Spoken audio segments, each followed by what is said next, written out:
kasih-Mu Bapa, sehingga kami boleh bersama-sama memuji memuliakan nama-Mu, dan kami menantikan Engkau berbicara bagi kami melalui firman-Mu ya Tuhan, yang menyegarkan jiwa kami. Kami percaya Bapa di surga, kami adalah milik kepunyaan-Mu dan kami sangat berharga di hadapan-Mu Tuhan. Biarkan kami mengalami pengalaman bersama Tuhan sepanjang hidup kami. Kami ucap syukur di dalam nama Tuhan Yesus, dan kami sambut firman-Mu. Haleluya, amin. Shalom. Firman Tuhan hari ini kita ambil temanya dari Kom adalah kata bertumbuh dan berbuah. Ya, dari firman Tuhan yang kita ambil dari Mazmur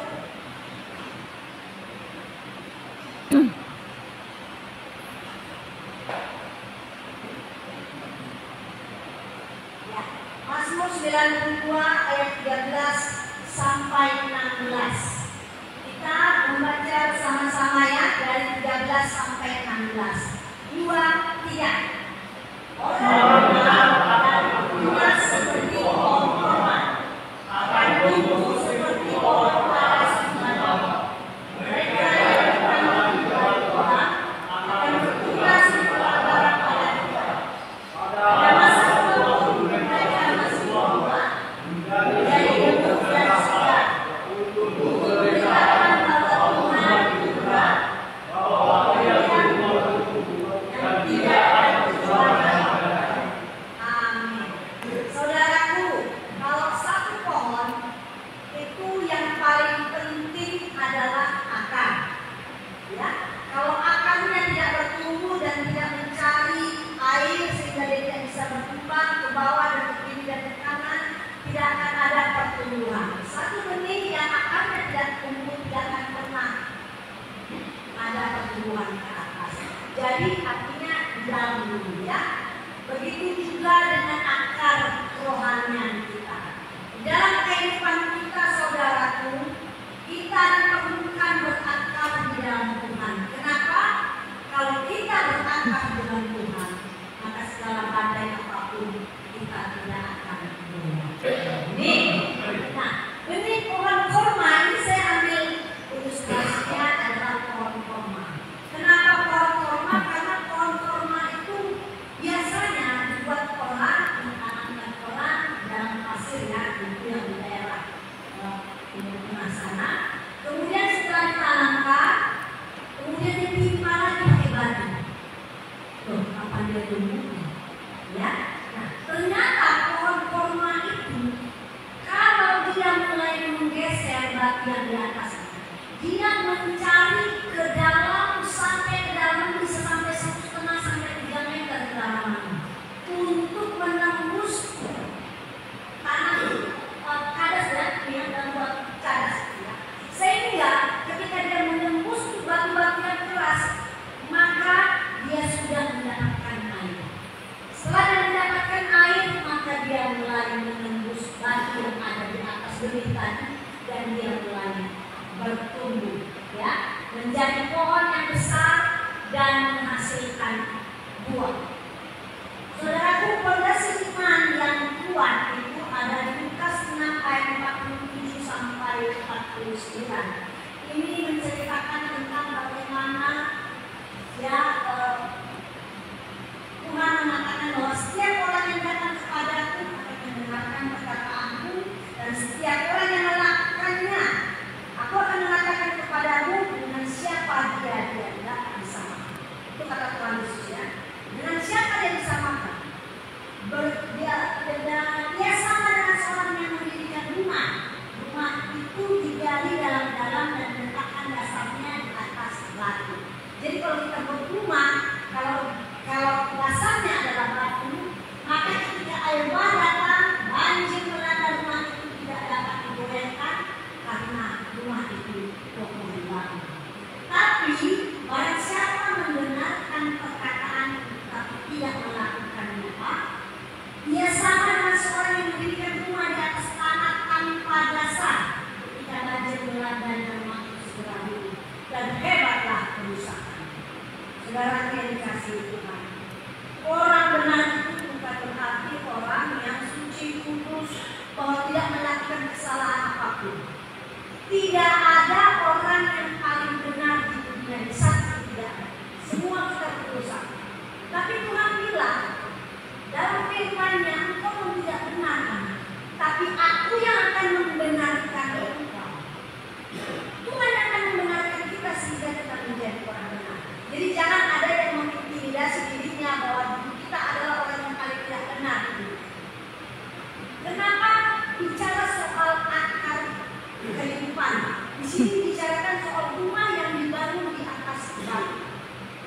Saudara yang dikasihi Tuhan, kalau setiap hari di tempat ini kita bergereja, kita akan bertumbuh. Memuji Tuhan, kita akan bertumbuh. Nah, kalau akar kita kuat, Pak, kita badai datang, wajahmu tidak akan cemberut, wajahmu tidak akan bersusah. Karena apa? Tuhan bilang kalau pondasinya kuat, maka ketika badai datang, rumah itu tetap. Kita ini rumah, kita ini baiknya Allah. Tapi kalau akarnya kita, kalau dasarnya kita seperti ini, bangun di atas tanah yang tanpa dasar, kita boleh aja gereja, tapi kita boleh nyanyi, kita boleh menang, tapi kalau ini tidak kita serang dalam hidup kita, tidak kita iman dalam hati kita, maka dengan mudah iblis akan memanfaat kita dari segala macam persoalan dalam kehidupan. Sehingga apa? Jadi banyak orang tak, kalau misalnya mungkin dia rajin gereja, tiba-tiba ada suatu peristiwa yang membuat dia itu benar-benar patah semangat. Dia marah dalam kehidupannya. Aku dikatakan di gereja, tapi kenapa kenyataan kehidupan saya seperti ini? Akhirnya apa? Akhirnya dia tidak gereja. Akhirnya dia tidak melayani. Akhirnya dia tidak mau membaca Alkitab. Kenapa? Dasarnya tidak kuat. Itu sebabnya Tuhan minta kita supaya berakar di dalam Tuhan, ya. Nah, kehidupan yang berarti, memang kehidupan berarti intinya adalah kita harus berakar dalam Tuhan. Bagaimana kita berakar dalam Tuhan, Pak? Berakar dalam Tuhan berarti menyimpan firman-Nya menjadi harta terpendam dalam hati kita, dalam pikiran kita. Saya mau tanya, adakah di sini ya menyimpan firman dalam hatinya, menghafalkannya satu ayat? Saya mau tanya, adakah yang satu ayat? Angkat tangannya. Satu ayat, dua ayat. Terus mana Pak? Karena kita kan bukan sok-sok jalan kita kalau masuk jalan kalau masih ngomong dari saya ya. Kalau kawan-kawan kita di sebelah kiri kan kita selalu dipakai iblis untuk intimidasi. Ya, siapa dua ayat? Oke, tiga ayat. Ada yang mulia masih ada apa ayat? Wah, 5 ayat. Pak, saya kasih tahu, jangan tiap hari ke gereja, Pak, kalau kita tidak berakar. Bagaimana cara kita berakar? Simpan firman. Kenapa mesti simpan dalam firman, dalam hati kita, dalam pikiran? Kenapa mesti dihafal? Karena ketika, ini bukan soal gaya-gayaan. Ketika, Pak, bukan berarti jangan pula jadi seperti orang apa namanya, orang Malaysia kan, di beloknya kan, ya kan, bisa sampai dari perjanjian lama sampai perjanjian baru bahasanya Alkitab. Tapi dia tidak percaya. Dia terlalu bangga kalau kita bangga dengan apa. Nah, berakar dalam Tuhan, kita harus menghafal firman Tuhan itu supaya apa? Supaya ketika badai datang, ketika badai menantang, Pak, firman itu sendiri yang bekerja langsung keluar dari pikiran kita, langsung teringatlah kita, dan itu dia sendiri yang akan menenangkan jiwa. Itu gunanya. Jangan Bapak hafal nomor-nomor saja yang jangan kau bilang pandai menghafal, apa SD-nya, pandai menghafal. Tapi yang jago kau menghafal gambar-gambar di program. Kalau nomor sekian ini artinya. Nah, kalau ini artinya cepat atau apa? Itu bisa. Saudara yang dikasih Tuhan, paksa diri untuk menghafal firman. Kenapa? Supaya kita berakar, Pak.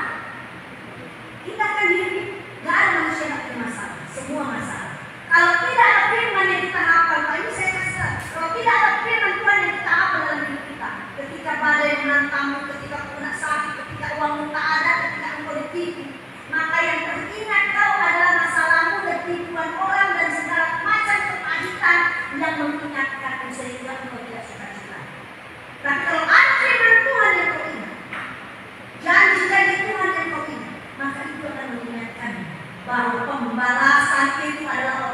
Tuhan, bukan kita. Gak usah bercakap-cakap merancang dan membalas kejahatan orang yang lakukan sama. Karena Tuhan sudah bilang otoritas itu di tangan saya. Gak ada kuangkat kau menjadi hakim. Gak pernah kau kuangkat satu manusia pun menjadi hakim atas perbuatan jahat yang dilakukan manusia kepada manusia lain. Akulah hakimnya, aku yang pembalasan kepada mereka.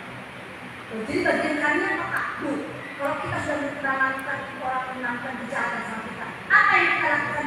Ampuni Pak. Itu sebabnya doa Bapak kami sudah mengampuni supaya dosa kita yang berjuta-juta kilo-kilonya itu bukan di bawah kita.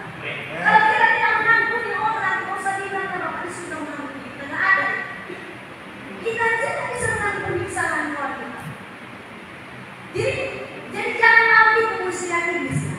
Iblis itu menyuruh kita untuk membenci, marah, bagaimana membalas. Tuhan kita mengatakan bagian itu anak. Jangan kau ambil bagian itu. Bagian itu bukan bagian. Bagianmu mengampuni orang yang menyakiti. Bagianku akan melakukan tindakan terhadap orang yang melakukan kejahatan. Jangan balik. Ya, jangan kita ambil porsi Tuhan. Gak usah. Ya, saudara yang dikasih Tuhan, itu sebabnya ini masih ada 3 bulan lagi Pak. Belum selesai ambil komitmen. Kalau engkau mau berakar dengan Tuhan, kau tidak hanya asal gereja, tapi kau buat pundi-pundi harta di hatimu, di pikiranmu. Hafal firman. Ambil firman yang kau merasa itu jadi rema. Masih ada sampai bulan 12. 1 bulan 1 pun tidak apa-apa Pak. Jadi masih ada 3 firman yang kau hafal sampai bulan 12. Ketika kau letakkan firman itu siapa Pak? Firman itu adalah Allah sendiri. Bukan kata-kata saja. Firman itu adalah Allah sendiri. Kalau Allah, firman itu kau ingat, kau hafal, kau masukkan dalam pikiranmu, kau simpan dalam hatimu, maka di dalam hidupmu kau sudah mengenal Allah itu sendiri. Jadi jangan suka bertanya bagaimana ya dia. Saya gampang kali jatuh. Begitu sikit-sikit saya jatuh ke dalam dosa. Sikit-sikit saya jatuh ke dalam dosa. Kau nggak tahu firman dalam hatimu. Kau nggak simpan harta terpendam. Kalau ada Aladin, ada lampu, ada rosok-rosok keluar lari, mau apa kau dikasih. Kalau kita apa yang kosong, nggak ada tempat kosong. Yang ada adalah kepahitan, mengingat orang kita, uang kita di luar, kejahatan kita. Itu saja yang membuat kita untuk intimidasi kita masuk ke dalam hati. Sehingga apa? Engkau akan makin hancur seperti ruang tadi. Begitu badai menghantammu, begitu kau masuk dalam penderitaan. Itu sebabnya orang makanya bagaimana orang makin hancur hidupnya. Makanya orang mesti sampai 5-6 kali biasa masuk penjara. Karena apa? Karena ini iblis mau menghancurkan kehidupan setiap anak manusia untuk lebih jauh ke dalam dosa, lebih hancur. Ya, makanya kita dari Tuhan kan, kalau rumah yang dibangun di tanpa dasar, ketika banjir datang, ketika badai datang, rumah itu roboh bukan roboh aja, dan makin hebatlah kerusakan. Kan, makin hebatlah kerusakan. Itu sebabnya setiap manusia yang makin hebat kerusakannya, dia tidak pernah menabung firman Tuhan dalam hati. Bagaimana kita berbuat? Sedangkan akarnya ini paling penting, paling vital akar. Ya, berakar dalam diri. Bagaimana caranya berakar? Tanam firman Tuhan. Hafalkan hati firman Tuhan. 1 bulan sakit. Gak ternyata kau 1 minggu sakit. 1 bulan sakit. Nah, setelah kau hafalkan, ucapkan kepada Tuhan. Kalau perlu kau lakukan. Lagu apa? Bukan dari kau lagu. Orang Batak semua jago-jago lagu. Lagu-lagu rohani menjadi. Lagu apa? Misalnya lagu rohani, lagu apa yang kau suka? Apa namanya? Kau masih seperti daun. Liriknya ambil Pak, musik ganti. Musiknya ambil ganti. Gitu. Ambil misalnya Mas masuk dulu. Jiwaku masuk Pak. Tuhan adalah negara. Tuhan adalah gembala. Nyanyi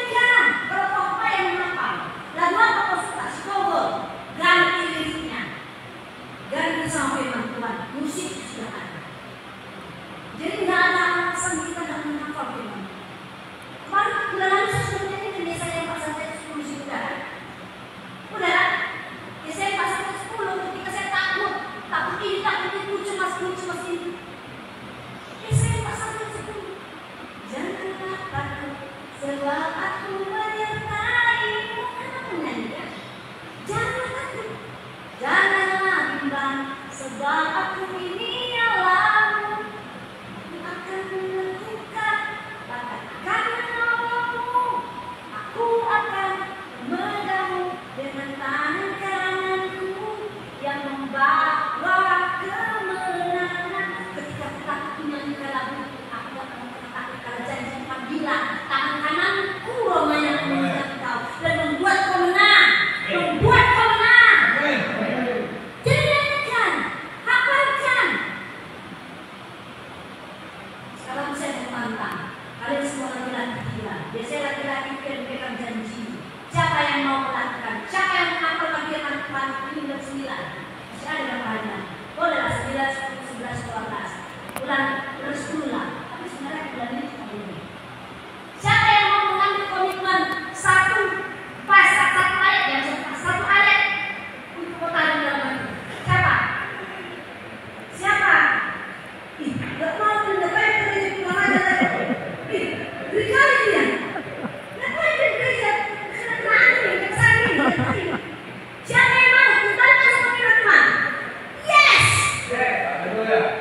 Bukan gaya-gayaan kita pun gak kuat, Pak. Justru kalau kau gak kuat, maka tanam firman dalam hatimu, dalam pikiranmu hafal. Lagu firman bisa dijadikan firman Tuhan. Musiknya, liriknya kau ganti. Firman guys. Ya kan firman itu gembiranya segembira-gembira. Ganti ke liriknya. Canggih. Kalau gak tahu apa ya Pak, firman Tuhan mengenai kalau aku lagi lincah. Apa? Ya, laki-laki yang dipegang mulutnya, kau janji laki-laki angkat tangan, kau janji sama saya, kau janji sama aku. Supaya apa? Supaya kau berakar. Ketika kau berakar, Pak, maka kau tumbuh. Maka kau tumbuh, gak di dalam aja kau keluar dari begitu. Ya kan? Jadi ketika kau berakar sudah selesai akarmu, firman Tuhan kau hafalkan, maka mulai bertumbuh. Lihatlah kalau orang bertumbuh. Aku kan tadi melihat ada orang ini. Masih ada video kan yang menyanyi dengan gaya yang mengerikan. Ya, berroken boleh. Aku lihat kamu ini. Kulihat Tuhan mengubahkan auranya, sikapnya. Itu Tuhan yang mengubahkan. Dia nggak ada sekolah bahasa Tuhan nggak ada sekolah itu kan. Tapi Tuhan mengubahkan kita, Pak. Muka kita yang nggak bisa dilihat orang sambil serangnya. Tiba-tiba setelah kau hafal firman, setelah kau ucapkan firman yang kau hafalkan, kau akan senang. Wajah menyenangkan, wajah menggembirakan, wajah menyukakan, wajah keluar dari sini Allah. Dan firman yang kau hafalkan itu ada firman itu ada sendiri. Firman itu dari sini. Maka ketika dari sini yang keluar adalah firman. Allah itu kasih, Allah itu pemaaf, Allah itu sabar. Itu yang kedua. Berarti ya, jangan mau jadi tipu iblis. Jangan mau jadi iblis itu 2000 tahun yang lalu itu aja budaya dari minggu. Tak ada yang baru. Yohanes 10 tipu ya. Jadi kita di sini tak boleh tipu. Karena jangan kau panggil Bapak, kalau kau suka tipu. Kenapa? Iblis lah yang menjadi bapakmu, karena iblis menipu. Kalau orang suka menipu, iblis lah yang menjadi bapak. Sementara kita bilang bapak itu, ya. Karena ketika kau menghafal firman sudah ada di hatimu 1 tahun, setahun lah, 3 bulan lagi, misalnya 12. Firman itu 1 bulan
Tidak selama ini, sebelum kau di sini pun, di luar. Ada? Mana jelatannya? Satu, terkena lagi ada. Ini kali ada berdua. Buat apa? Masih ada kesempatan di depan. Ini masih ada di depan. Berbuahlah. Berbuahlah. Berdampak untuk banyak keluargamu, untuk dirimu, keluargamu, untuk teman-temanmu. Ketika kau berbuah, maka Tuhan dimuliakan. Kecil pun, kalau misalnya kalian punya kecil-kecil buahnya, kalau ada pohon, mau tanam pohon, kecil-kecil buahnya, berarti kurang buruk ya kan? Kita mau buah kasih kurang firman kita ini. Makanya buah kita kecil-kecil. Kalau buah kita besar, berarti memang ada. Nutrisi kita penuh oleh firman. Sehingga kita berbuah yang besar. Amin ya? Nah, tanda kehidupan. Ada di tali sana itu apa itu namanya? Naik ke atas apa itu namanya? Naik ke atas apa namanya? Apa? Rumah doa di tali itu apa itu? Siapa yang kasih? Salib kasih. Tak tahu kan salib kasih? Salib kasih itu tinggi Pak, tinggi dari bawahnya, tinggi ke atas. Kalau kita punya napas yang pendek, kita lihat dari bawah kan? Langsung kita lihat. Mungkin aku sampai ke atas sana. Kalau tinggi, rasa penjabat boleh saya berangkat sampai lagi. Karena saya kok napas saya tidak bisa panjang. Kita tengok dari bawah ke atas. Terus terus melihat keadaan. Kalau lihat ke depan, masa depan yang jadi kita terus kau cium dalam hati. Tak mungkin aku bisa menjadi anak itu. Pengen kali aku memang menjadi takut sama Tuhan. Ada di mimbar, diundang kemana-mana. Tak mungkin. Itu ada posisi. Terus kau intimidasi. Terus kau buat habis. Tapi kau berkata dengan Tuhan. Kau tak disuruh langsung lompat sampai ke atas. Tapi Tuhan minta kau berjalan bersama Tuhan. Satu tapak demi satu tapak. Satu tapak. Jangan kehidupan lebih baik hari ini. Besok lebih baik, besok lebih baik. Kalau hari ini masih 3 bungkus rokok, besok jadi 2 bungkus, besoknya lagi setengah bungkus, besok lagi setengah bungkus, besoknya lagi 1 belakang, besoknya lagi 1 belakang. Tapi kalau Tuhan bilang, misalnya apa Tuhan bilang, jangan padahal kau 3 bungkus saja. Terus kau bilang, enggak mungkin. Itulah hiburan saya. Jangan dianggap mungkin. Kabur firman Tuhan di hati. Maka jangan dihapuskan. Akan dibuat Tuhan untuk upaya akan membuat Tuhan. Jadi, ya, sesuatu. Nah, kesusahan dan kesesakan. Nah, keputusasaan itu adalah medianya Tuhan untuk melakukan bisa. Kalau kita dalam keadaan susah sekarang, Pak, kita dalam keadaan kesesakan, itulah media itu sarana Tuhan untuk melakukan mujizat. Di situ dia tempatnya Tuhan melakukan mujizat. Ketika kita putus asa, ketika kita tidak dipedulikan orang lain, ketika kita tak bisa melakukan apapun. Ya, jadi itu media Tuhan untuk melakukan mujizat. Sama dengan Musa, ketika diperhadapkan, waktu dikejar-kejar oleh Fir'aun dan pasukan di belakang, sudah mau dekat, di depan Tuhan ada laut merah. Dia di sini bersama bangsa Israel yang selalu bersungguh-sungguh, yang bilang kayak mana Musa, Musa terjepit. Belakang menurunkan Musa, depan tidak bisa terlalu.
Dan rancangan itu tidak akan pernah gagal terhadap hidup. Rancangan manusia boleh gagal, mendakwa kita, menghina kita, mengintimidasi, menghakimi kita, boleh mereka lakukan.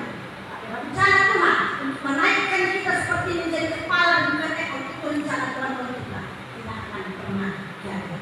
Amin. Oleh karena itu janjimu seperti yang kau katakan tadi, jadi seorang laki-laki, firman Tuhan akan harus kau isikan di dalam tabungan jiwa. Ketika firman Tuhan kau isikan dalam tabungan firman, apapun keadaan, firman itu sendiri akan mengingatkan sehingga kau tidak jatuh ke dalam dosa. Tuhan Yesus berkata,